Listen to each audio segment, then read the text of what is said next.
All right. Bonjour tout le monde. On revient. On est maintenant prête à commencer notre chapitre 4. Comme je l'avais dit, on a pris un petit peu d'avance. En fait, je parlais trop vite, là, on est une semaine d'avance sur qu'est-ce qu'on est supposé de faire. Donc, on va pouvoir prendre ça un petit peu plus relax aujourd'hui et en commençant à regarder les expressions régulières. Donc, aussi, en passant, la semaine prochaine, c'est notre dernier cours, je crois, avant l'examen intra. Oui, c'est exact. Donc, la semaine prochaine, au début du cours, je vais jaser de comment ça va se passer l'examen intra, c'est quoi la matière qui est à l'intérieur, qu'est-ce qu'on peut faire pour se préparer à faire ça. Donc, on commence. Cette partie de matière-là va aussi être à l'examen intra, là. C'est le cours d'aujourd'hui, là, fait que écoutez. Donc, on va avoir 2,5 sections. Attends, on va tasser ça un petit peu, il nous manque un petit peu de... Et il nous en manque un petit peu. Come on. OK. Donc, on va avoir dans les expressions régulières, ce qu'on va regarder aujourd'hui, c'est ce qu'on appelle les expressions régulières de base. Donc, on va aussi avoir une introduction à c'est quoi les expressions régulières, qu'est-ce que ça mange le matin, pourquoi est-ce qu'on aurait besoin d'avoir ça dans notre vie. Puis, en revenant de notre examen et notre semaine de relâche, on va avoir les expressions étendues, okay, qui est des éléments extra par rapport à ce qu'on va voir aujourd'hui, qui vont nous permettre de faire plus de choses avec les expressions régulières. Fait que, c'est quoi une expression régulière? Okay? Ou plus communément appelée du regex. Okay? Donc, en anglais, c'est regular expressions. Okay? Donc, sur le net ou dans la documentation, ce que vous allez voir, c'est le reg, R majuscule EG, puis E majuscule X, ou juste R-E-G-E-X. Okay? C'est tous des synonymes des expressions régulières.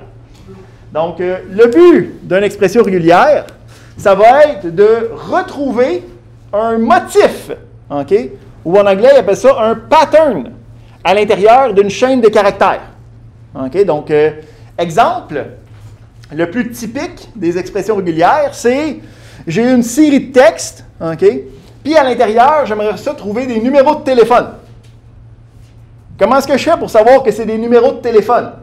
Ben, c'est une suite de caractères où c'est que tu as 3 chiffres, tu as un tiret, puis après ça, tu as 4 chiffres. Donc, je veux être capable de trouver de manière automatisée, okay, le principe de numéro de téléphone à l'intérieur d'une longue chaîne de caractères, habituellement du texte, okay, des fichiers de texte. Ici, je vais faire un gentil rappel sanitaire sur le port des masques qui doivent couvrir le visage. Hein? Rappelle aussi qu'on n'a pas le droit de boire ni de manger à l'intérieur de la classe. Si vous voulez faire ça, okay, c'est durant les pauses ou durant le midi, là-bas. Il nous reste encore 3 semaines, là, quelque chose de même. Là. Après ça, c'est fini. Supposément. On n'a pas ça qui s'en vient. C'est moi qui ai... Ouais, il me semble que j'ai entendu des échos de ça. Là. Ah, okay. Peut-être moi qui ai lu des affaires weird jeux de téléphone. C'est moi qui ai mal vu. Laissez faire, je viens dire. Donc, on revient. On a les expressions régulières qui nous demandent de trouver des motifs, okay, ou des patterns à l'intérieur de listes de chaînes de caractères. Donc, ça peut être du texte, ça peut être des lignes, et ainsi de suite. Ouais. Oui, bien, on va voir que la version CTRL-F, c'est la version la plus boboche des expressions régulières. Okay? Parce qu'on va pouvoir, oui, rechercher un texte spécifique, mais on va pouvoir rechercher des règles plus générales. Hein? Comme je dis, je veux trouver les numéros de téléphone. Je ne veux pas trouver 456-1245. Je veux trouver tous ceux qui ont 3 chiffres, 1-4 chiffres. Donc, c'est beaucoup plus puissant là, que le CTRL-F habituel.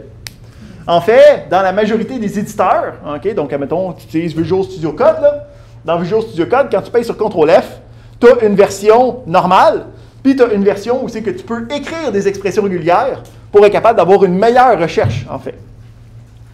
Donc, on est capable de chercher à l'intérieur du texte n'importe quel genre de motif, soit pour les identifier, okay, donc trouver la partie de texte qui est importante, trouver à quel endroit dans le texte c'est présent, ou sinon, on va pouvoir même voir comment transformer ces éléments-là à l'intérieur de notre texte. Okay, donc, justement, si on prend notre exemple, j'ai un document extrêmement confidentiel dans lequel il y a des numéros d'employés, puis je veux rayer les numéros d'employés du texte.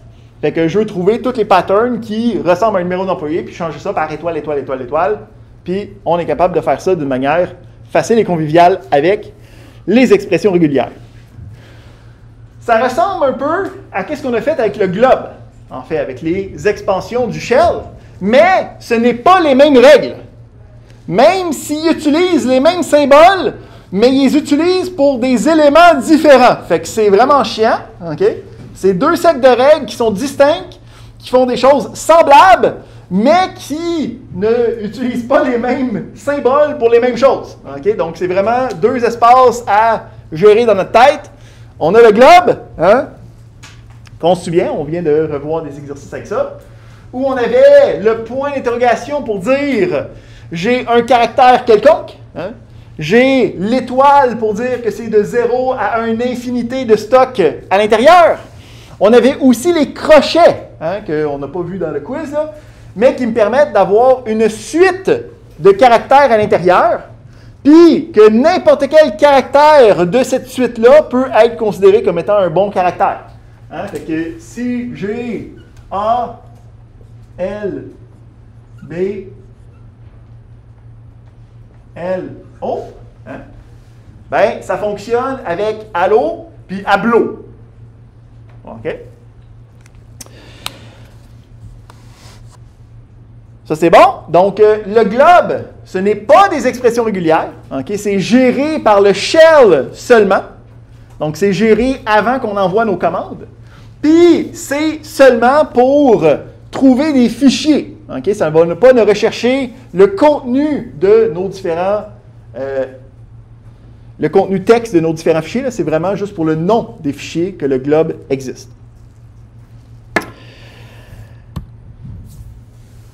Ici, aussi, pour faire un petit rappel, là, parce que voir ça va être quoi les distinctions, là, quand on travaille avec le globe, donc encore une fois, là, c'est avec les noms de fichiers, on n'est pas encore sur les expressions régulières. On va avoir avec les crochets carrés, hein, la suite, on est capable d'avoir le point d'exclamation pour avoir une négation. Okay? Donc dire, à la place de dire je veux que ce soit un de ces deux-là, je peux dire je veux que ce soit n'importe quoi sauf ces deux-là. Okay? Donc, ça peut être Aslo ou Aclo ou Adlo, mais ça ne peut plus être Allo. Oui? C'est quoi la différence de ces expressions? Est-ce que ça, c'est du POSIX? Oui, là, on est encore... tout ça, c'est dans des règles du POSIX, là. Mais là, on est en train de parler du globe. On est en train de parler de l'expansion des noms de fichiers dans le shell pour aller aux expressions régulières par la suite, où c'est qu'on n'est pas encore. Est-ce que c'est ça? Oui, bien c'est ça. Là, on commence, on parle des expressions régulières, on reparle du globe juste pour être certain de dire, ça, c'est sa propre affaire. Puis après ça, on va parler des expressions régulières ici. On est encore là, on est encore dans le globe, on est encore dans l'expansion des noms de fichiers dans le shell. Donc, on a cette possibilité-là. Puis, on a aussi la possibilité d'avoir une suite de caractères. Quand tu as le A-Z, ben, ça va prendre n'importe quel caractère entre A et Z. OK? Donc là, ici, qu'est-ce qui fait partie d'une suite? Ça va être par rapport à la table ASCII. OK? Puis, ultimement, par rapport au fichier de local de l'ordinateur qu'on n'a pas encore vu, mais qu'on va voir plus tard. Là. Fait que quand on va parler de local, je vais vous dire, c'est une autre manière de gérer comment les caractères sont écrits sur notre système. Là. Puis, pour l'instant, on va juste mettre ça dans un tiroir, puis on va fermer le tiroir. Mais le principe, c'est, avec des lettres, c'est assez facile, c'est dans l'ordre alphabétique. Fait que, si je dis de B à X, hein, ben, c'est n'importe quel caractère entre B et X dans l'ordre alphabétique qu'on connaît. Il existe un élément spécial avec le globe pour la sélection entre crochets. Donc, on a le cas particulier où je veux avoir le crochet fermant comme étant un des symboles que je veux accepter. Hein, donc, habituellement, les crochets, hein, ce qu'il y a à l'intérieur, c'est qu'est-ce qui est à regarder. Bien, qu'est-ce qui arrive, c'est que je veux que le crochet fermant, ça soit un des symboles que je veux regarder. Ce que je peux faire, c'est que je peux le mettre au début de la liste. Donc, en le mettant au début de la liste, okay, je n'ai pas le droit d'avoir une liste avec rien dedans. Fait que, puisque ça ne peut pas être une liste vide, il va considérer que c'est un des caractères qui est possiblement dans la liste des caractères entre les crochets. Donc, ici, on a l'exemple où j'ai crochet ouvrant, crochet fermant tout de suite, mais puisque c'est une liste vide, ça ne sera pas considéré comme étant une liste vide. Ça va être considéré que je n'ai pas fini la liste et que le crochet fermant est un des caractères que je peux avoir. Puis là, à l'intérieur, je peux avoir n'importe quel, dont le crochet ouvrant. Jusqu'à temps que je rencontre le crochet fermant, puis là, j'ai les éléments. Ouais. Est-ce que ça les considère une à la suite de l'autre? Est-ce qu'il y a comme un ordre? Il n'y a pas d'ordre en tant que tel. Okay? C'est vraiment juste une liste individuelle.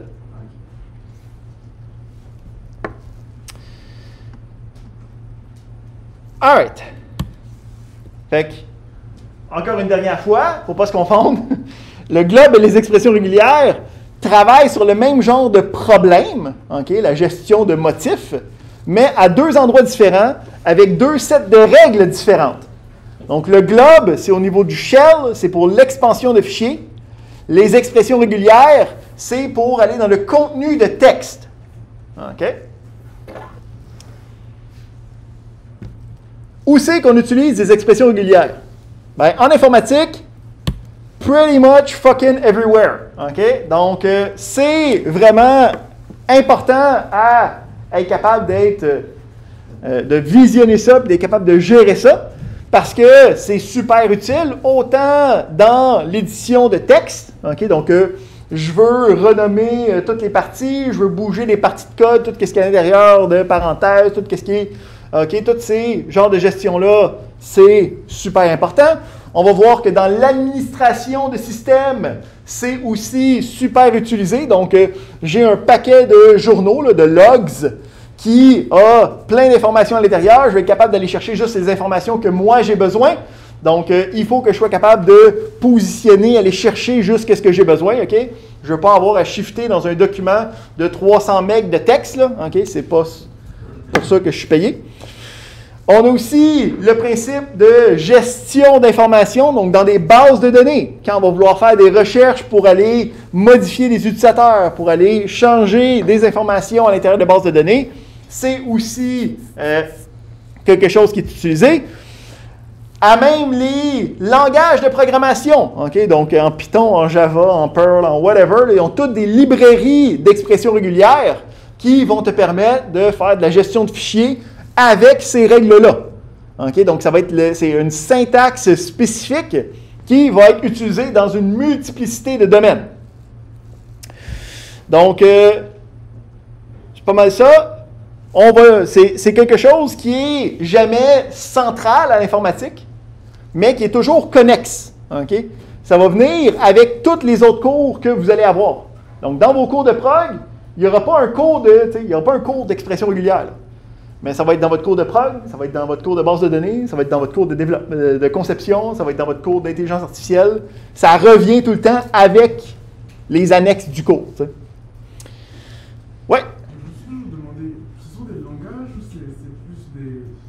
Bien, les expressions régulières ont une syntaxe, OK? Mais ce n'est pas un langage parce qu'il n'y a pas d'action avec. OK? Donc, il y a une syntaxe, il y a des règles qu'on va voir aujourd'hui, c'est ça le point. Mais, contrairement à un langage de programmation, où il y a des séquences d'informations, il y a des actions, il y a du flux, OK, il y a de la redirection avec des conditionnels, des choses comme ça, il n'y a pas ça dans les expressions régulières. C'est seulement pour représenter un motif, un pattern. All right. Là, la problématique, c'est que les expressions régulières, il y en a différentes versions. Puis, il y a une version POSIX. Okay? Déjà, dans la version POSIX, il en existe 2 niveaux. Okay? Donc, il y a les Basic Regular Expressions, qui est ce qu'on va voir aujourd'hui, donc comme les règles de base. Puis, après ça, il y a eu une deuxième norme qui était le Extended Regular Expression, qu'on va voir en revenant de la mi-session. Le principe, c'est que c'est des ajouts de règles plus complexes. Okay? Il existe aussi des extensions GNU, donc des ajouts par-dessus ça dans les différents outils qui viennent avec la majorité des distributions de Linux, parce que c'est les GNU Tools. Puis après ça, il y en a dans différentes implémentations par la suite. Okay? Donc, habituellement, c'est les règles de base, tout le temps les mêmes, okay? Mais c'est dans la minutie, dans les corner cases, là, okay, que ça change. Une des plus représentées, c'est le Perl Compatible Regular Expression. Donc, celui-là qui est la version de la librairie standard du langage de programmation Perl. Ça a été une des références pour, mettons, d'autres langages de programmation. Fait qu'habituellement, ceux des langages de programmation, ben, ils sont tous avec cette variante-là. Encore une fois, dans le cours, on n'ira pas dans où sont ces variantes-là parce qu'on ne fait pas des choses assez complexes pour arriver à ces cas-là. Mais sachez que si ça marche sur votre shell, puis après ça, tu essaies ça dans un langage, puis que ça ne te donne pas les mêmes choix, ça ne te donne pas les mêmes réponses, peut-être que vous venez de tomber sur une des petites problèmes de variation. Donc, nous, on va utiliser les versions POSIX parce que c'est ça qui va être géré dans le cours, parce que nous autres, on utilise les commandes du shell avec les expressions régulières. Donc, il y a des commandes qui utilisent les expressions régulières. On en a déjà vu une, en fait, qui était grep. Donc, grep me permettait de lire le contenu d'un fichier, puis d'être capable d'aller chercher les informations qui matchaient un pattern. Donc, on n'avait pas regardé, on avait juste fait une recherche comme CTRL-F, là, comme on disait, là, avec juste un mot directement. Mais on peut utiliser des motifs spéciaux pour utiliser les expressions régulières avec grep. Puis, on va voir à la fin d'aujourd'hui, on a aussi sed qui me permet de modifier le contenu d'un fichier. Grep, c'était juste pour aller chercher l'information. On va voir que sed, c'est un peu le même principe, mais avec des actions de substitution possibles avec. Parlant de grep, parce que c'est avec ça que nous, on va faire la majorité de nos opérations avec les expressions régulières. On va se rappeler que grep me permet de chercher les lignes correspondant à un motif. Donc, grep, son principe, c'est il va couper le fichier en lignes, il va regarder chacune des lignes. Si à l'intérieur de la ligne, il retrouve le motif que je recherche, il va m'afficher la ligne en retour. Donc, ici, on a grep. Comment ça fonctionne? Si on regarde, on a grep, on a le pattern, puis là, on vient de se remémorer qu'on avait dit que le pattern, c'était des expressions régulières, mais on allait voir ça plus tard, on est maintenant plus tard. Puis après ça, on a le fichier qu'on veut aller regarder. OK? Donc, si je fais un grep allo,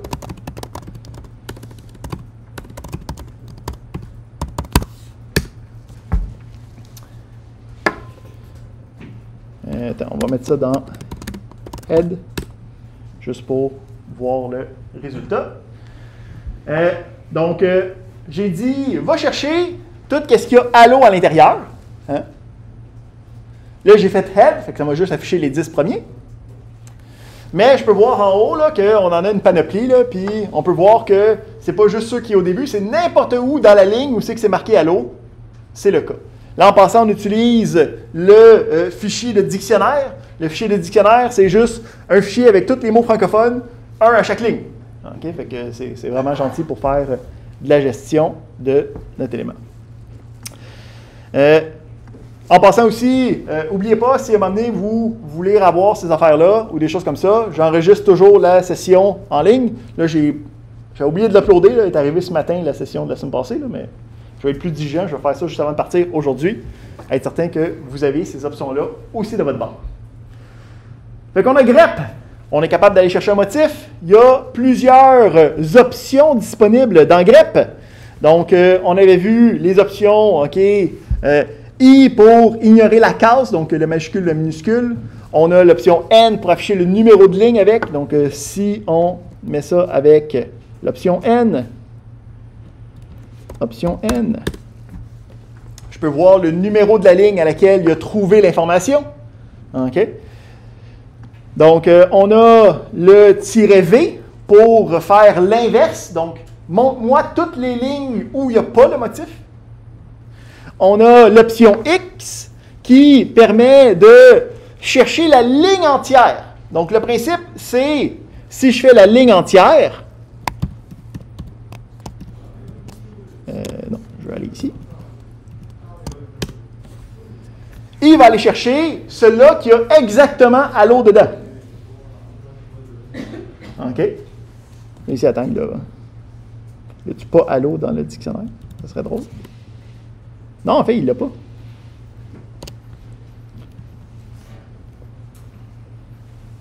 C'est quoi ce dictionnaire-là qui n'a pas Allo? T'es drôle, toi?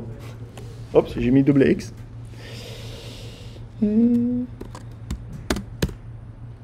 Fatigant, ça. Si je ne mets pas... J'essaie d'être certain de quelque chose.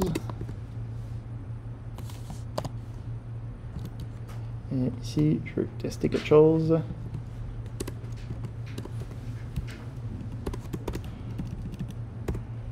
Est-ce que c'est parce qu'il y a...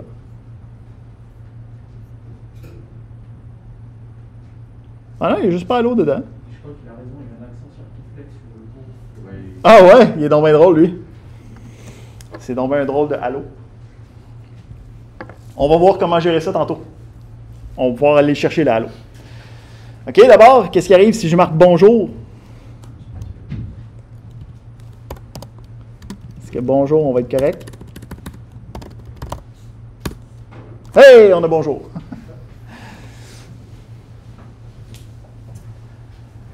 Alright. Fait que on a par défaut aussi, en passant avec le grep, la colorisation, qui me permet de comme, mettre en valeur l'élément. Quand on regarde la colorisation en passant, le principe, c'est que c'est des caractères de contrôle qui sont envoyés, puis c'est le terminal qui fait la gestion de ces symboles spéciaux-là. Si on veut voir la chose en action, si je fais ça,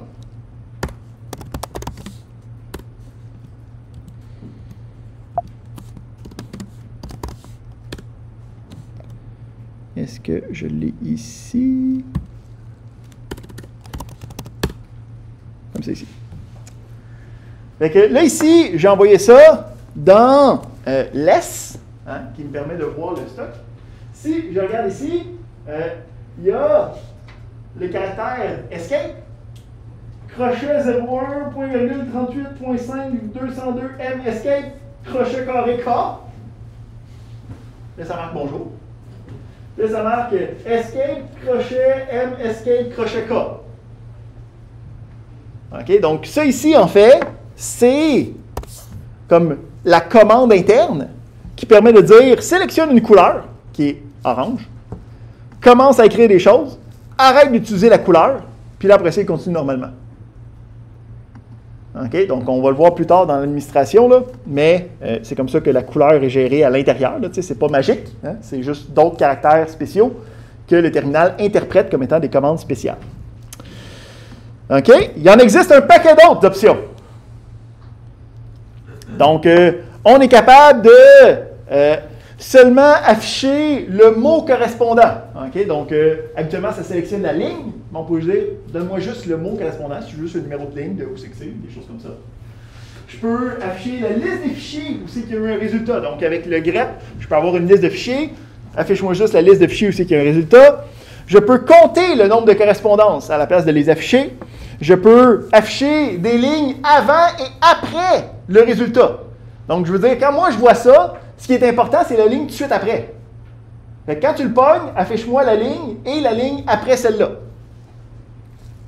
On a les lignes contextuelles, fait que autour, fait que avant et après. On a l'option "-r", hein, qui est le recursive, qui est une option qui revient souvent. Là. Donc, tu peux donner un dossier, puis lui, il va aller regarder tous les fichiers dans ce dossier-là et les sous-dossiers correspondants. On peut aller lire seulement les motifs, on peut aller les lire dans un fichier. Donc, le principe, c'est qu'à la place d'aller écrire la commande avec l'expression régulière, je peux aller avoir un fichier qui a déjà l'expression régulière de sauvegarder, mettons, si l'expression régulière est comme longue comme mon bras, puis on va voir que ça arrive assez souvent. On peut avoir le mode étendu, on va voir ça. Puis, on peut avoir aussi seulement avec des chaînes fixes. Donc, on disable les expressions régulières, ça devient un CTRL-F byte. Fait que si on regarde, on voudrait savoir, il y a combien de mots en français qui a le mot tata à l'intérieur. Hein? Donc, voici quelques exemples des options qu'on peut voir. Donc, on peut avoir grep-c hein, pour le count. On a tata. Puis, on va aller regarder. On en a 39. Si je veux savoir c'est quoi les 39, bien là, il ne faut pas que j'aille l'option "-c".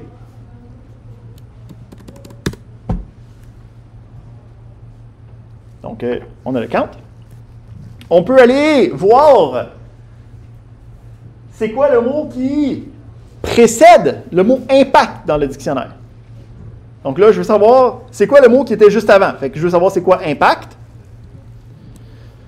Donc, je veux le grep, je veux impact, mais je veux le mot juste avant. Fait qu'on avait vu l'option "-b qui me permet d'aller chercher des lignes précédentes. Puis à partir des lignes précédentes, on peut avoir un numéro qui me dit il y a combien de lignes précédant le résultat que moi j'ai trouvé. Fait qu'ici, j'en veux 1. J'ai le mot impact. Et après ça, je peux aller chercher dans le dictionnaire francophone. Puis, je peux voir ici, tous ceux qui ont impact, j'ai les éléments qui viennent avant.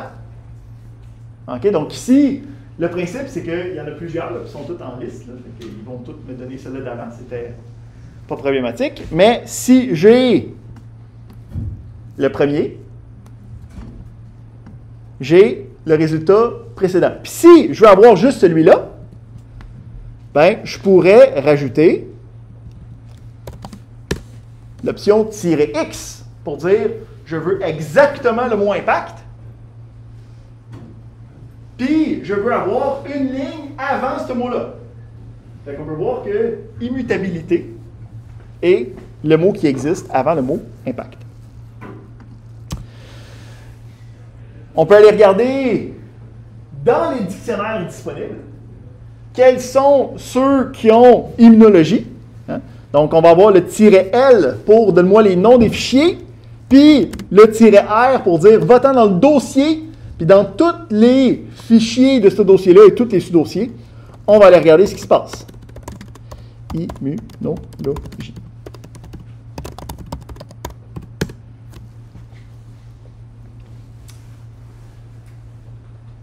Fait que je peux voir ici, il n'est pas dans le dictionnaire francophone, mais il est à l'intérieur de d'autres fichiers à l'intérieur de ce dossier-là.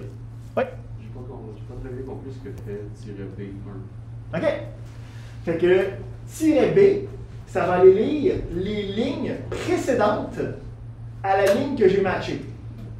Puis le 1, c'est le nombre de lignes précédentes à la ligne que j'ai matchée. Fait que ici, j'ai matché impact. Qu'est-ce qu'il va aller faire? C'est qu'il va m'afficher cette ligne-là. Puis il va m'afficher une ligne précédente à ce que j'ai trouvé. Fait que le B1 ici, c'est ça qui fait que ce mot-là existe. OK? Parce que dans mon fichier, la ligne précédente impact, c'est immutabilité. "-b seulement par défaut, ça va toutes les montrer, c'est ça? "-b seulement, je pense que ça va m'en donner un nombre, 5. Attends, si on l'essaye.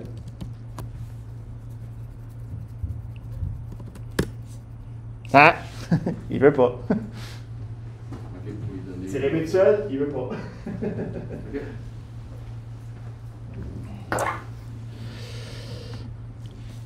Alright. Fait que là, on vient juste de regarder grep, là. Hein? On n'a même pas encore regardé les expressions régulières. Hein? Voyons voir, c'est quoi les expressions régulières de base. Fait que c'est une norme POSIX. On est capable de l'utiliser dans grep. On va voir aussi qu'on va pouvoir l'utiliser directement dans nos éditeurs de texte. Okay? Autant nos éditeurs de texte dans les terminals que des éditeurs de texte visuels. Okay? Donc, si, admettons, je m'en vais ici. OK, je m'en vais dans la recherche. Puis, dans la recherche, si je regarde, là, OK, je peux marquer des choses. Puis, si je regarde mes options, je peux dire, bon, est-ce que je regarde la case? Est-ce que je regarde le mot au complet? Puis, est-ce que j'utilise des expressions régulières? Fait qu'en cliquant là-dessus, ça enable le mode expression régulière. Puis là, soudainement, tu peux avoir une toute nouvelle puissance à tes doigts. Donc, c'est la syntaxe de base qu'on va regarder, indépendamment de la version qu'on regarde. Là, ça, c'est tout le temps la même. Il n'y a pas rien de spécial par rapport à ça. Fait que, comme le globe, ça va être des caractères spéciaux, que quand je vais écrire le caractère spécial, ça va vouloir dire quelque chose d'autre. C'est quoi les différents caractères spéciaux? On en a la liste ici. Donc, on a le point, les crochets, l'étoile, l'accent circonflexe, le signe de dollar, le contre-oblique ou le backslash. Puis, tous les autres caractères sont considérés comme des caractères littéraux. Ça veut dire que si je le marque, c'est que tu recherches ça directement. Le contre-oblique, s'utilise comme dans le shell, s'utilise en fait comme dans la majorité des utilisations du backslash. Ça va être pour annuler le prochain caractère. Fait que si l'autre caractère, c'est un caractère spécial, ben, c'est qu'il ne sera pas spécial avec le backslash.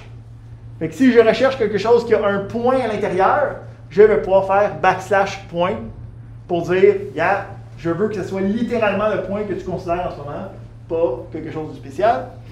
Puis, le backslash a aussi sa propre série de caractères spéciaux, comme vous avez sûrement vu dans vos cours de programmation, le universel backslash n. Donc, quelque chose, backslash quelque chose, c'est soit pour rendre le caractère spécial normal, donc backslash point, c'est pour rendre le point qui est habituellement spécial, il devient normal. Mais si j'ai backslash n, ben là, c'est que ça rend le caractère normal en caractère spécial. Donc, tout dépend de qu'est-ce que tu mets après le backslash. Donc, faire attention au backslash. Puis, évidemment, si je veux un backslash comme caractère littéral, ce que je fais, c'est backslash, backslash.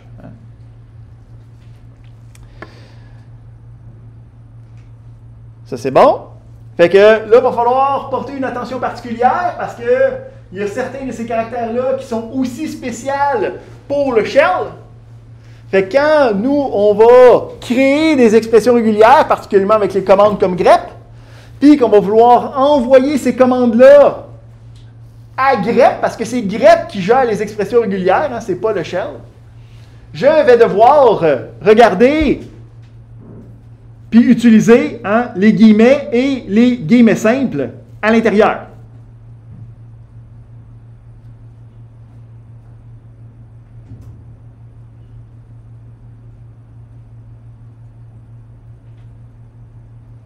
Oui, c'est toi, je regarde.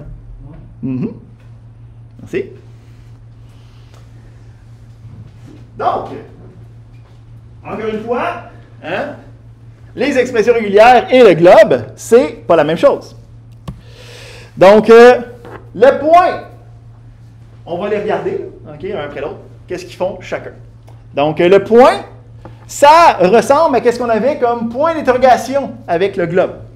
Donc, on a le point pour n'importe quel caractère, sauf un caractère nul. Fait que ça peut être un espace, ça peut être un point, ça peut être un accent, ça peut être n'importe quoi.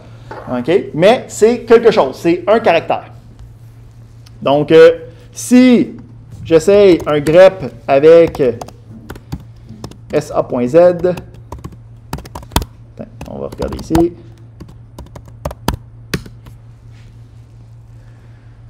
Donc, le principe, attends, on va le faire un petit clear, puis on va mettre ça plus haut. Donc, SA.z, ce que ça dit, c'est cherche quelque chose qui commence avec SA, qui a quelque chose, puis après ça, il y a un Z. Mais un seul caractère. Hein? Pas une infinité, un seul caractère, c'est le point. Donc, on a cette première possibilité-là. Donc, un autre exemple. Hein? Si je veux essayer d'avoir anticonstitutionnellement, hein, je peux avoir anti. Je peux regarder le nombre de points, il y a certains qui étaient le bon. Là. Mais le principe, c'est que chaque caractère est représenté par un point. Okay? C'est le joker. Ça me permet d'avoir n'importe quoi. Ensuite, on a le deuxième, puis c'est là que ça devient chiant parce que l'étoile, c'est un qui est dans le globe, okay? Mais qui ne fait pas exactement la même chose dans les expressions régulières. Donc, le principe de l'étoile, c'est que ça me permet de répéter un motif précédent. Une, deux ou 50 fois. Okay? Ou en fait, de 0 à une infinité de fois. Donc, si on se donne un exemple, on va se faire un gentil...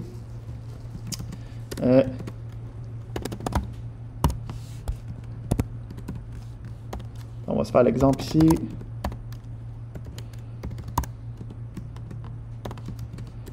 Play. On envoie ça dans fruit. Puis après ça, je fais un grep.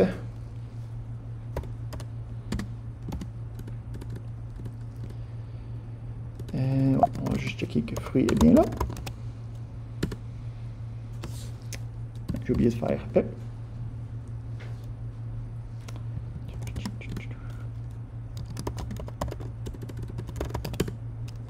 OK. Puis après ça, on va faire notre grep.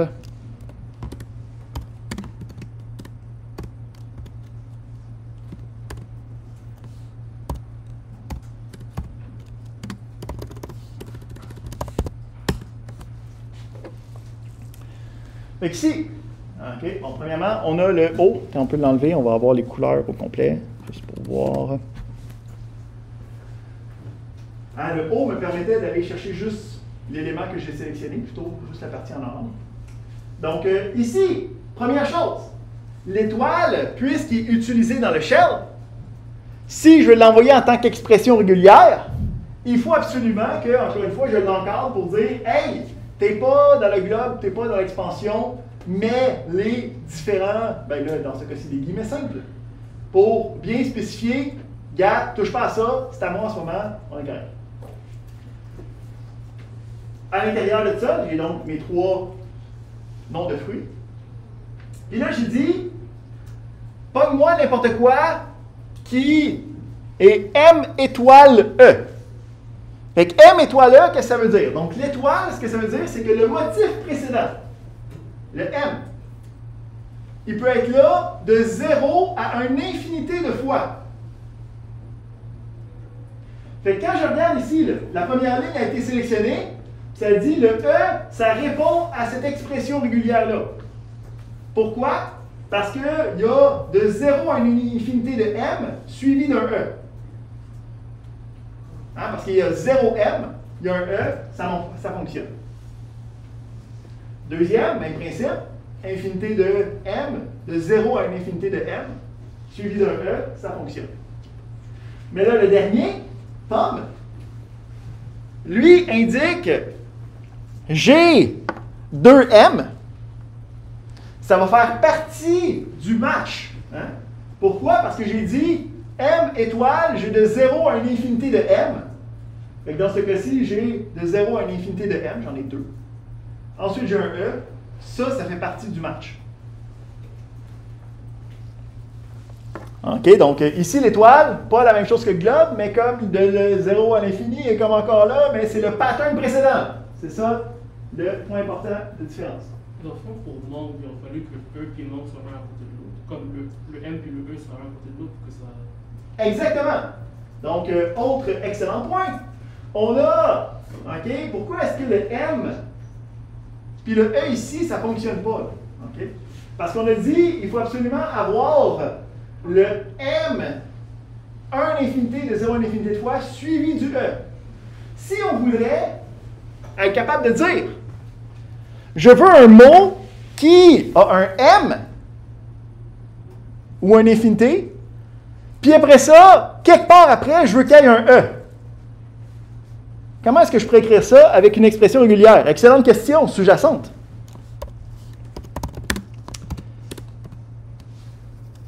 Fait que je veux un M, puis là, je veux n'importe quel caractère un paquet de fois.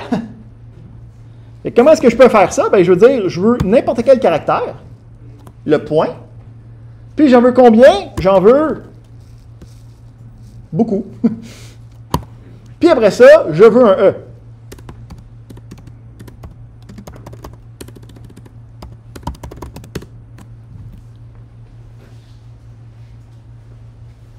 Et ici, même principe, on a l'étoile, mais là, l'étoile s'applique sur le motif précédent, qui est le point.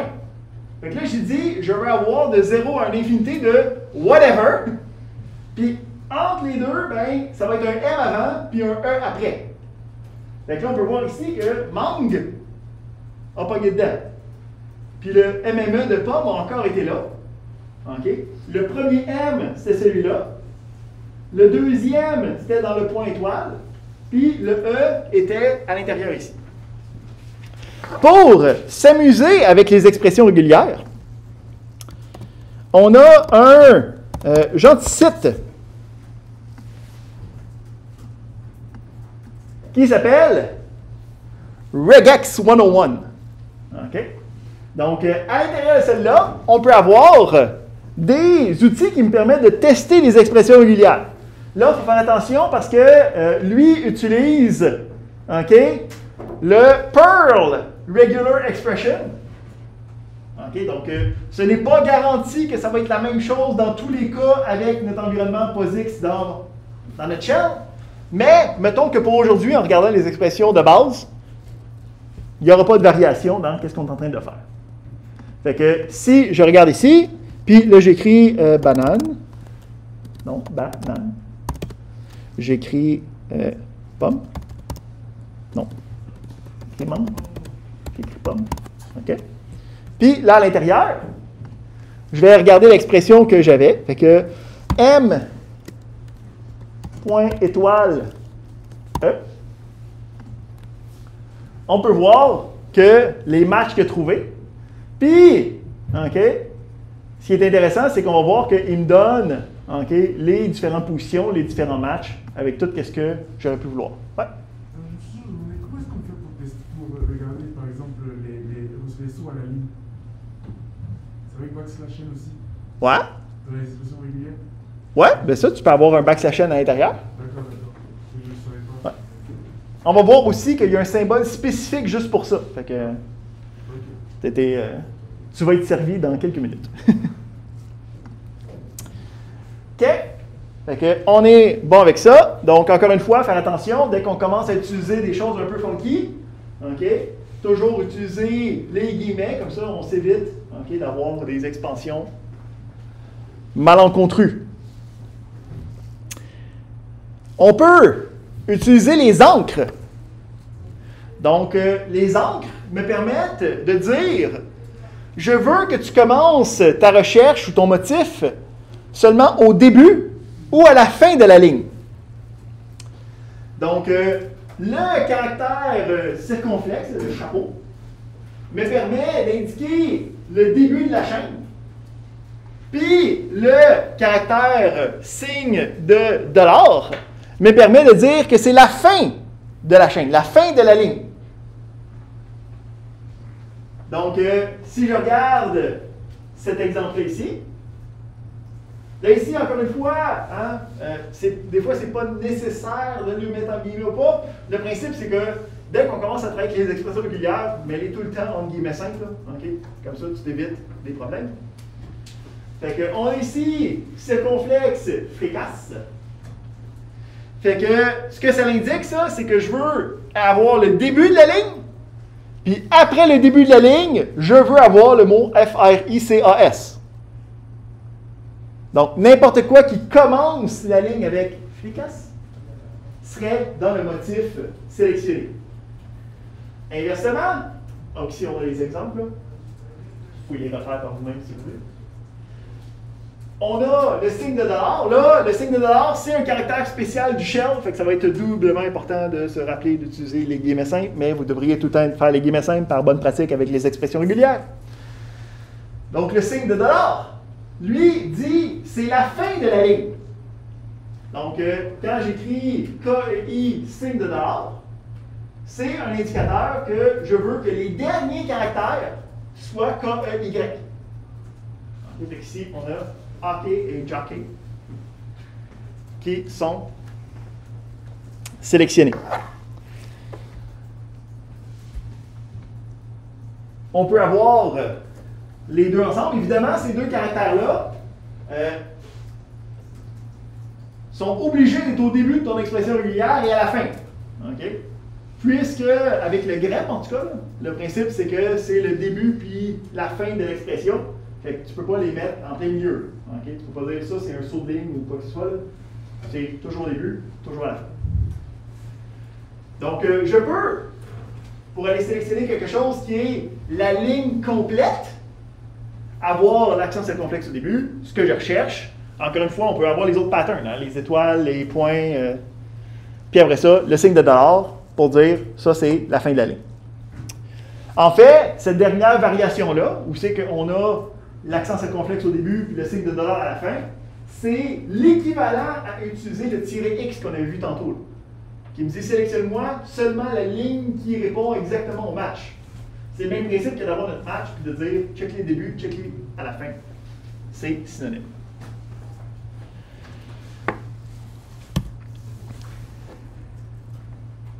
Fait que si on se pose quelques questions, on veut rechercher tous les mots dans le dictionnaire français qui contiennent cri à l'intérieur, mais qui finissent par al.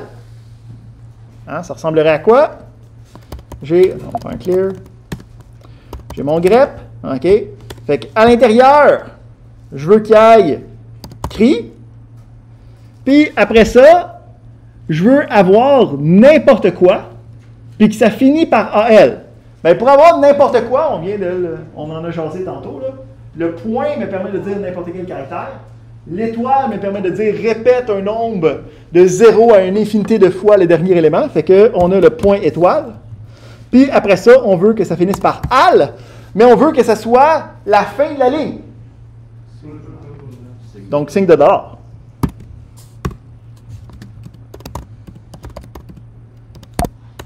Share.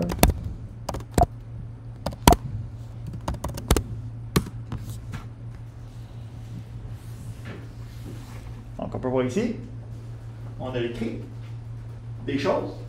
Le AL, c'est toujours le AL à la fin. On est content. Oui? On va prendre un accent circonflexe au début. Voyons voir la différence avec un accent circonflexe au début. Fait qu'on peut voir ici qu'on a juste cristal, on n'a pas microcristal qui scriptural de différent. Fait que si je te demande c'était quoi la différence d'ajouter l'accent circonflexe, est-ce que tu es capable de me répondre?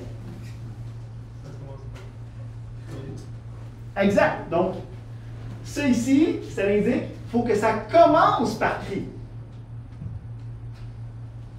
Mais c'était pas ça la question. Ok, ouais, c'est bon. Merci.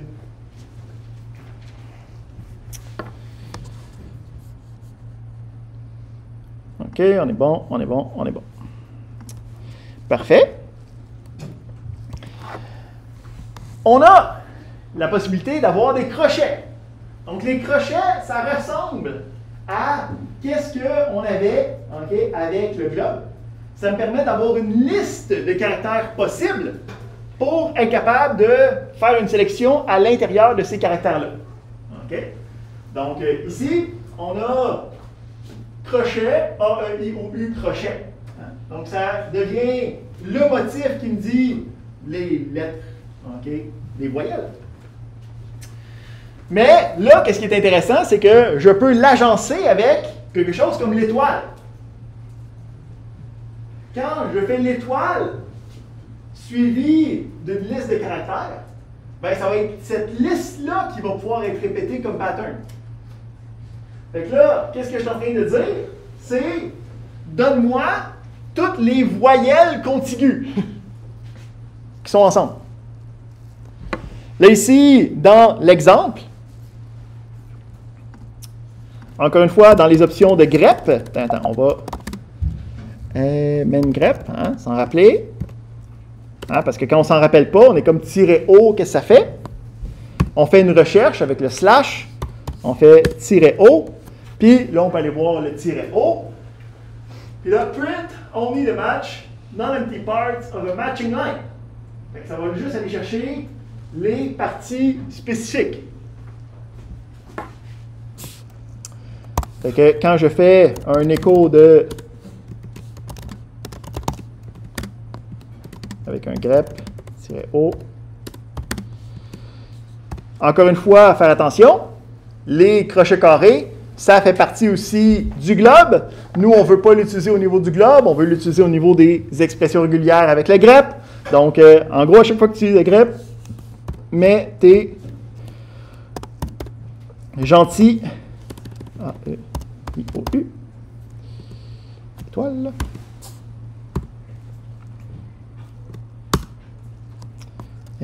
J'ai pas fait quelque chose. J'ai 2 fois ça ici. Excellent. Donc, on peut voir ici, ce que ça a fait, c'est que ça a été cherché dans la liste. Ça a pogné le E du mais, hein, parce que c'était de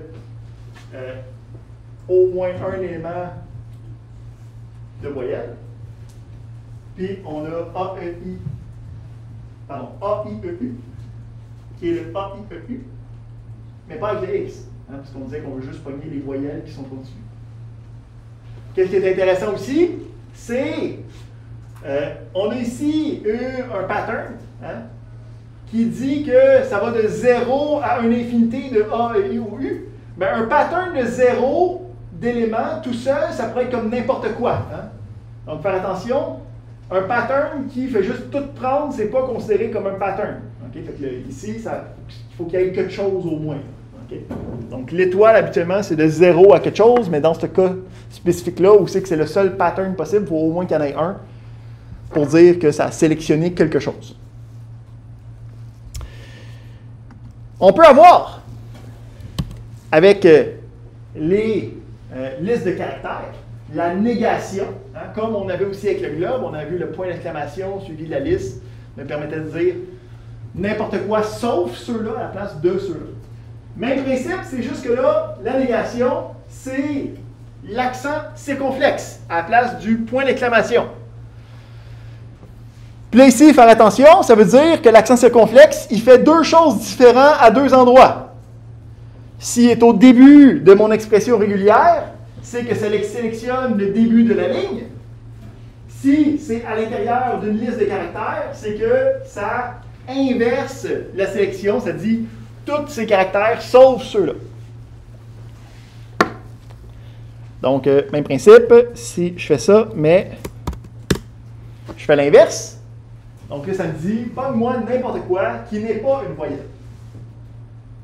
OK? Plus facile que d'écrire la liste de toutes les consonnes. On va se le dire. Parfait. On a aussi la possibilité d'intervalle avec les expressions régulières. Donc, on peut avoir les intervalles avec un premier caractère, un tiret, suivi d'un autre caractère. Donc, on a un exemple ici où c'est que j'ai de X à Z. Donc, c'est, je veux quelque chose qui est X, Y, Z. Je veux quelque chose qui est soit ABC. je veux quelque chose qui a YZ. Donc, si je veux un élément de 3 caractères, puis dans chacun des caractères, il y a une liste de caractères possibles à aller chercher à l'intérieur.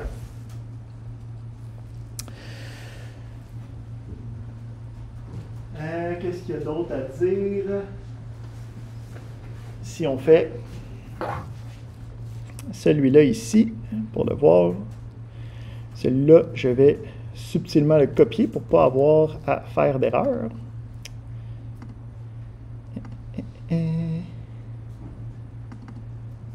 On est ici. Comme ça.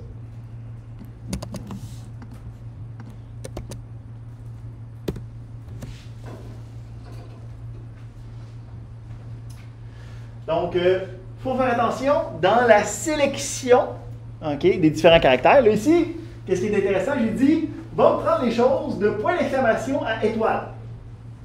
Hein, en passant, faire attention, on est en ce moment entre crochet carré. Hein, entre crochet carré, l'étoile et le caractère littéral.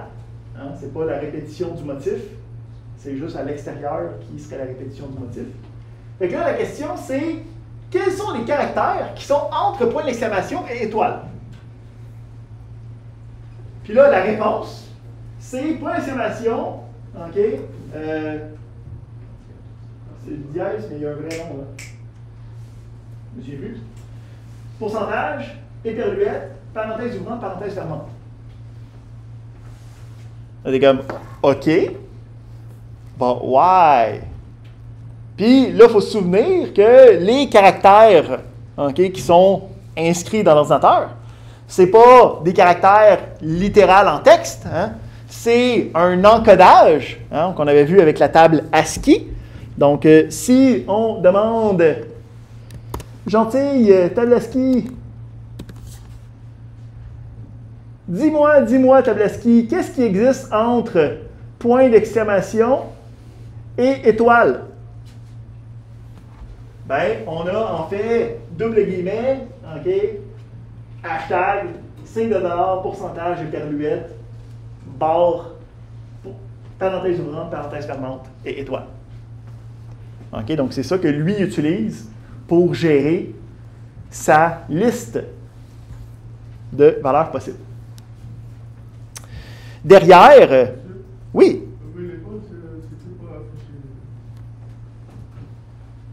En ce moment, l'étoile n'était pas dedans. OK. C'est. Hop.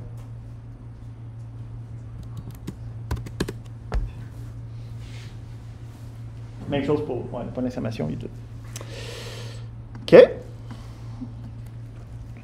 Fait que, on a aussi le principe de local qui vont pouvoir représenter qu'est-ce qui fait partie de l'intervalle pour des choses encore plus funky. On va voir ça plus tard dans la gestion et l'administration de système. Pour l'instant, on va dire que c'est de la table ASCII, ou en tout cas c'est un encodage quelconque qui gère ça. Dans l'utilisation des intervalles, on va pouvoir utiliser ce qu'on appelle des classes de caractères. Donc, les classes de caractères, c'est des ensembles pré-reconnus pour nous faciliter la vie. Fait que, on a le lower, le upper, les minuscules et les majuscules, digit pour les chiffres, alpha pour toutes les minuscules et les majuscules ensemble, on a alphanum, alnum en fait, pour le alphanumérique, donc n'importe quel caractère, lettre ou chiffre, on a les ponctuations, on a le blank space, donc les espaces et tables. On a le space qui va inclure aussi les sauts des lignes. On a les caractères de contrôle bizarres qu'on n'est pas supposé de voir dans un fichier texte. On a les caractères graphiques. Okay? Donc, les caractères graphiques, c'est comme genre des affaires dans le DOS, là, où c'est que tu avais des flèches puis des affaires pour faire des symboles ou de la représentation. Le alphanumérique et les ponctuations. Donc, le print, c'est n'importe quoi qui est affichable. Fait qu'en fait, qu'est-ce qui n'est pas dans les caractères de contrôle. Puis, on a aussi des caractères hexadécimaux purs à l'intérieur. Ces classes-là, ça va dépendre de la locale. Fait que des fois, il y en a plus, des fois, il y en a moins.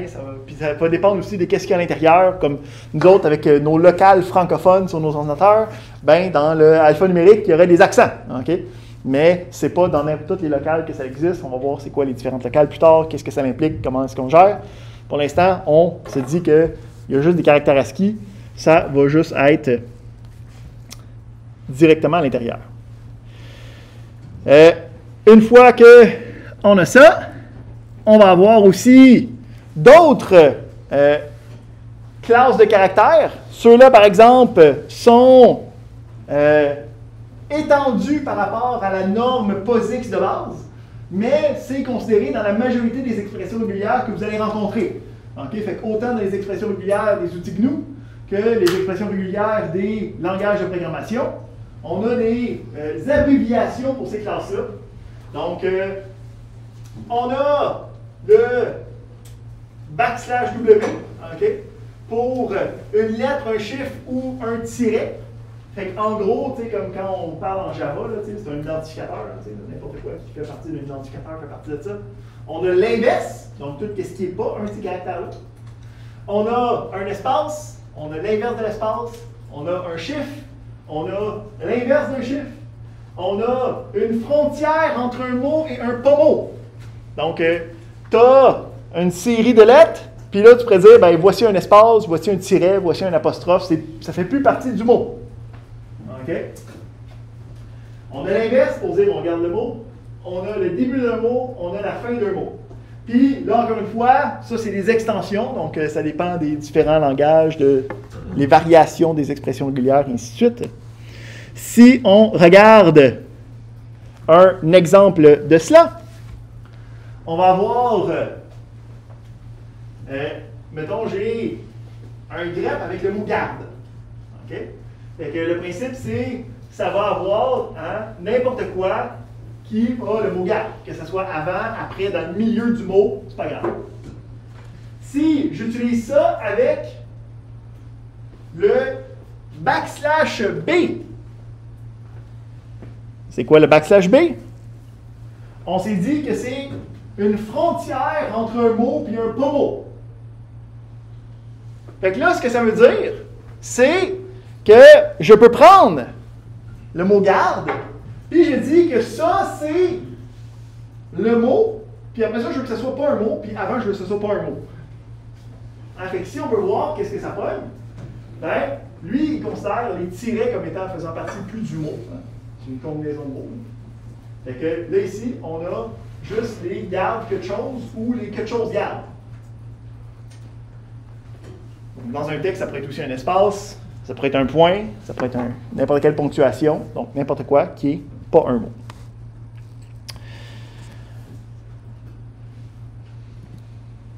Ici aussi, on a dans les gestions des classes de caractères. Ici.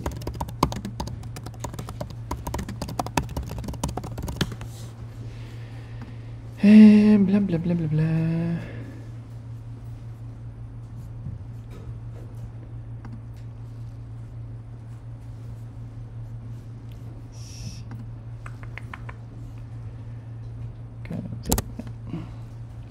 Donc ici, faire attention dans ces classes de caractères-là, si tu commences à les utiliser à l'intérieur de listes d'éléments, il va falloir faire attention aux crochets carrés, là, parce que les crochets carrés viennent avec cette partie-là ensemble. On se donne un exemple là, pour voir qu'est-ce que je voulais dire. Si je regarde ici,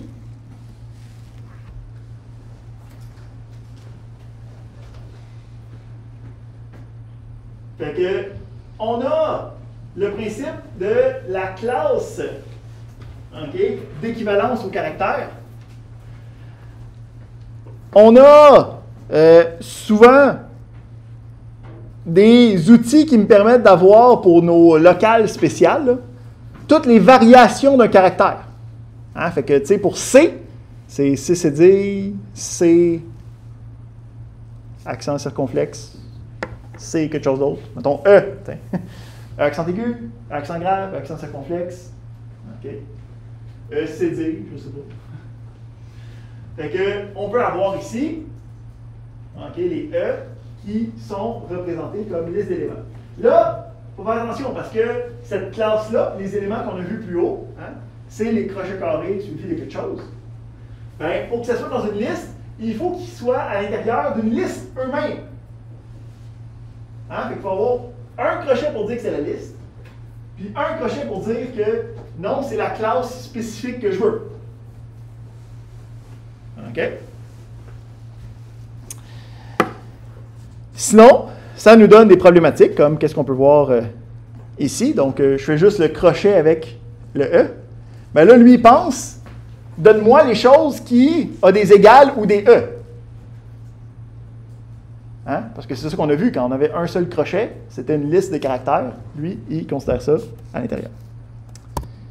Ouais. Est-ce qu'on aurait pu mettre les trois classes dans le même crochet? Il faut faire... Ben, là, c'est que ça prendrait... non, parce que c'est 3 fois la même chose. Là. Ben, si tu aurais mis dans le même crochet, ça aurait dit soit que c'est un E, soit que c'est un E, soit que c'est un E. Mais c'est pas un E suivi d'un E suivi d'un E. Là, en ce moment, ce qu'on dit, c'est j'ai un E de n'importe quel type, suivi d'un E de n'importe quel type, suivi d'un E de n'importe quel type. Il y a 3 éléments à avoir. Si tu avais juste une paire de crochets, ça serait 3 fois la même chose. 3 fois un E. Ouais, ben, comme ça serait la même. Ça serait redondant à l'intérieur. Si tu aurais pu avoir, par exemple, un crochet avec crochet égale E crochet, crochet C crochet. Là, ça aurait été n'importe quel E ou n'importe quel C comme premier caractère. OK.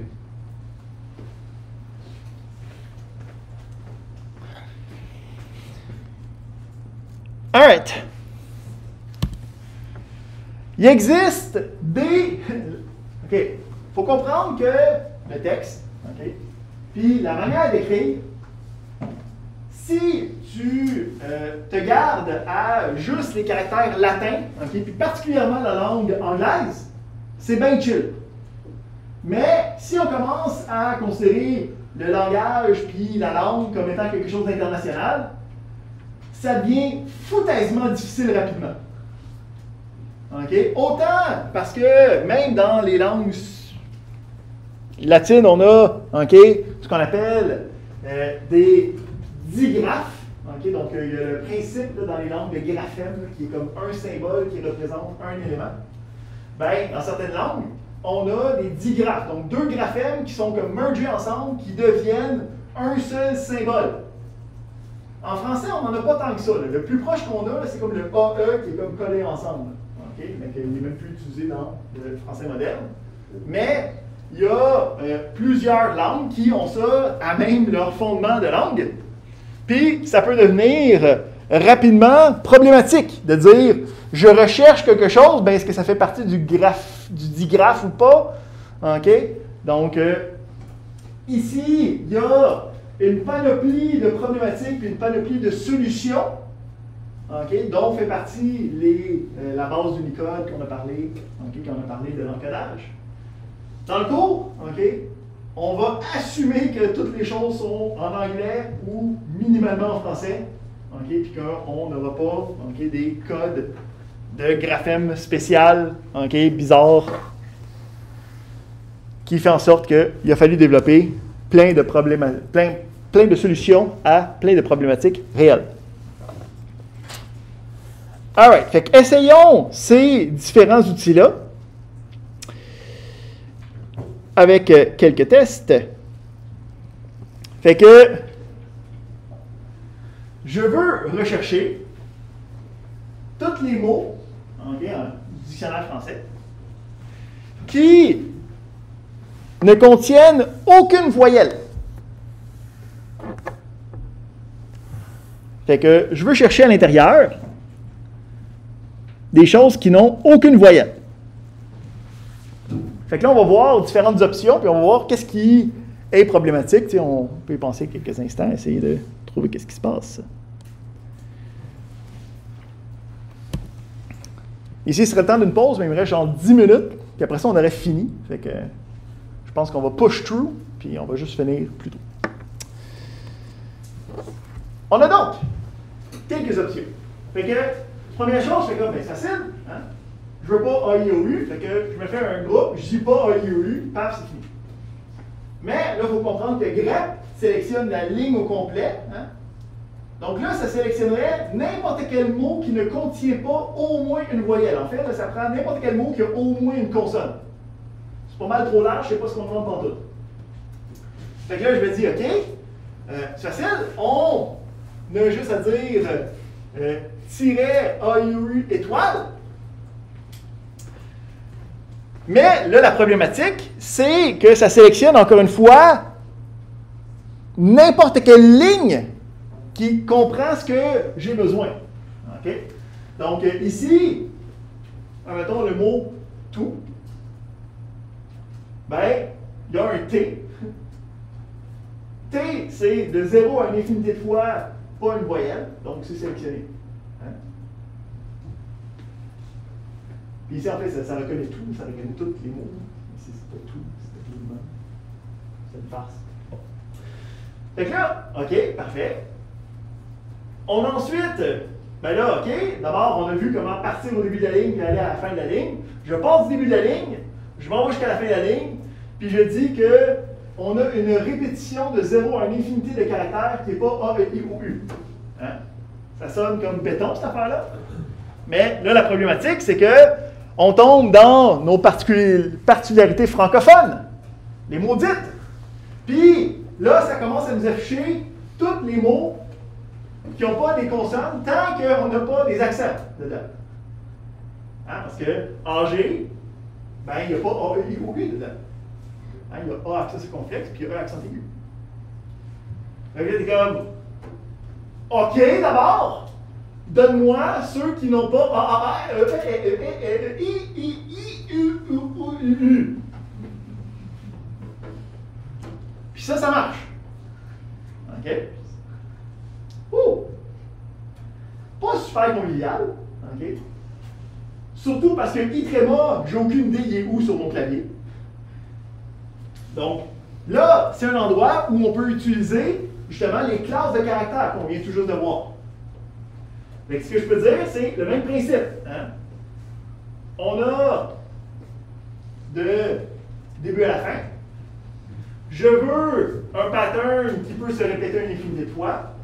Puis, dans ce pattern-là, je ne veux pas avoir toutes les versions de A, toutes les versions de E, toutes les versions de I, toutes les versions de O et toutes les versions de U.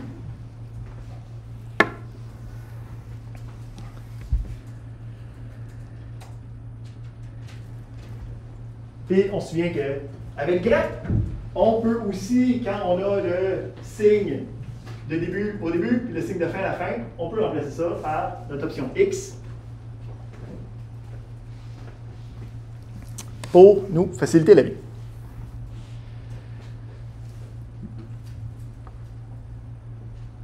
Il nous reste une dernière petite chose à regarder aujourd'hui. Donc, on a vu le principe des expressions régulières, okay? Puis on l'a vu dans notre cas d'utilisation qui était de travailler avec grep, qui était pour trouver de l'information. Bien, qu'est-ce qui arrive si je ne veux pas juste trouver de l'information? Je veux être capable de modifier cette information-là. grep est juste capable de trouver de l'information. Si je veux commencer à modifier cette information-là, il existe des outils. Okay? L'outil le plus adapté avec ce qu'on vient de voir et les expressions régulières, c'est SED. Okay? SED qui est un diminutif pour un Stream Editor. Okay? Un stream, c'est un flux d'octets. Okay? Ce que nous, on peut représenter dans notre tête comme étant une chaîne de caractères continuelle. Okay? Donc, si je donne le fichier, lui, il va lire le fichier comme étant un flux d'octets, okay? Un flux de caractères. Il va pouvoir regarder à l'intérieur les différentes expressions régulières, les trouver, puis prendre des actions sur ces sélections-là, sur ces trouvailles-là. Fait que, on a les commandes typiques de SED, là. Okay? Il existe une panoplie de commandes, on n'ira pas dans les détails de ces affaires-là, c'est un peu en dehors du scope du cours, là. Au pire, man SED, hein? Et le livre s'ouvrira à vous. Donc, on a un exemple d'une commande. ça va être une commande qui va ressembler à ça ici.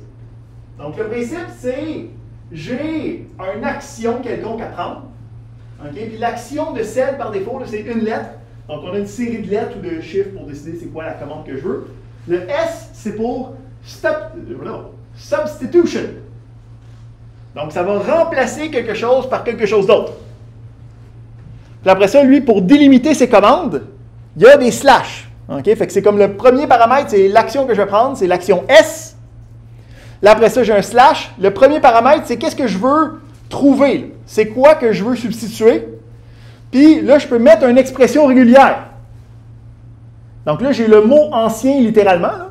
C'est A-N-C-I-E-N.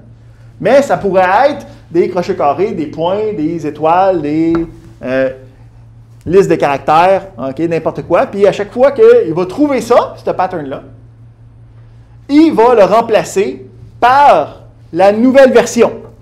Okay? Donc là, pour l'instant, dans la nouvelle version, il faut que ce soit quelque chose de littéral. Parce qu'on ne peut pas dicter que c'est une liste d'options ou parce qu'on ne sait pas c'était quoi. Puis on n'a pas encore les encres de positionnement qu'on va voir dans les expressions étendues. Et pour l'instant, la substitution, ce serait juste quelque chose de littéral.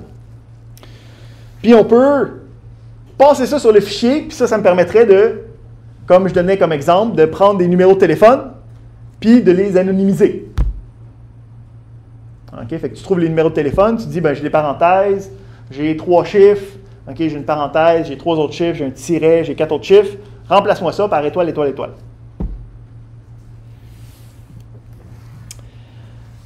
Fait qu'on a un exemple ici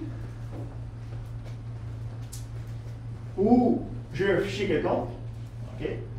Je dis à mon SED, donc lui, il modifie les choses. C'est un stream editor. Substitue-moi le mot prénom. Là, ça répète une expression régulière. Là, c'est le texte littéral, c'est juste pour démontrer la capacité. Change-le pour Alexandre sur ce fichier-là. Puis là, lui, il fait comme, ben, voici la version avec la modification. Là, je pourrais le rediriger dans un fichier, faire ce que je veux avec.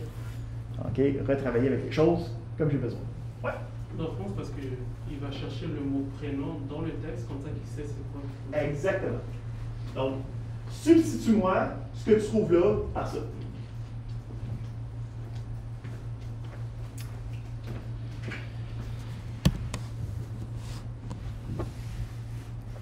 Autre exemple. Donc, on a la possibilité aussi d'avoir des commandes d'expression régulière. C'est la même chose avec grep. Là. On a l'option F. Hein? Dans l'option F, on peut avoir l'expression régulière qu'on veut chercher. Puis en fait, on peut avoir plusieurs expressions régulières différentes. Hein? Donc, jusqu'à présent, on a comme une expression, mais qu'est-ce qui arrive ici? J'ai comme 3, 4, 5 mots différents à chercher. Donc, on va voir qu'on peut les combiner ensemble dans les expressions étendues, là, mais pour l'instant, on peut avoir un fichier avec plusieurs expressions régulières, puis ça changerait les choses. Et même principe ici, on pourrait avoir ici un fichier où c'est que j'ai à l'intérieur plusieurs commandes, puis lui est capable d'appliquer toutes les commandes, puis faire toutes les, dans ce cas-ci, substitutions que je voudrais avoir.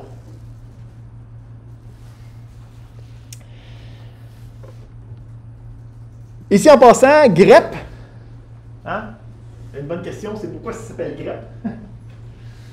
Le principe, c'est qu'il y avait initialement, là, dans les éditeurs, aujourd'hui on a parlé de Nano, on a parlé de VI et ainsi de suite, mais avant, il y avait Ed, okay, pour Editor. Donc, c'était l'éditeur par défaut. Puis, à l'intérieur, lui avait certaines commandes qui me permettaient de trouver puis de rechercher des choses. Puis, à l'intérieur, on avait la commande G, okay, pour globally, okay, donc dans tous les fichiers, /RE pour regular expressions, /P pour l'action qui est le print. Fait que dans le fichier, trouve les expressions régulières, puis affiche-moi-les. Puis là, le monde s'est rendu compte que c'est tellement utile de faire ça, qu'on va sortir cette commande-là de l'éditeur, puis qu'on va faire que c'est juste une commande par défaut.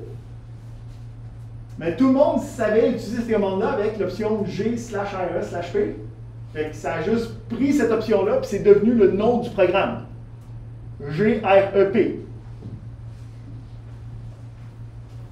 Fait qu'il n'y a pas de. C'est pas un acronyme de quelque chose, c'est juste la commande qui est devenue dernière. C'est un nom et un verbe officiel. Okay, donc, tu peux grepper un fichier. Okay, c'est syntaxiquement correct de dire ça. Donc, de rechercher un pattern dans un fichier, tu peux dire je greppe le fichier, ça existe.